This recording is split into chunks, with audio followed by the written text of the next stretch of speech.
Dodoties ceļā pa Rīgas-Ventspils šoseju, pagriezienā uz Tukumu atrodas restorāns Valdaiši, kas šogad svinēs jau 10. jubileju.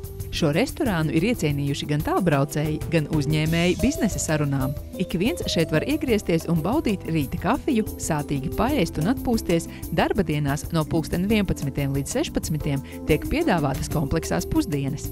Arī bērni var gardi paēst. Ir gan frī kartupeļi, gan dabīgā ābolu sula, gan arī citi gardumi. Ēdienkarte ir plaša, sākot no augstajām uzkodām līdz pat individuāliem pasūtījumiem. Īpaši lepojamies un noteikti iesakām nobaudīt mūsu gatavoto šašliku.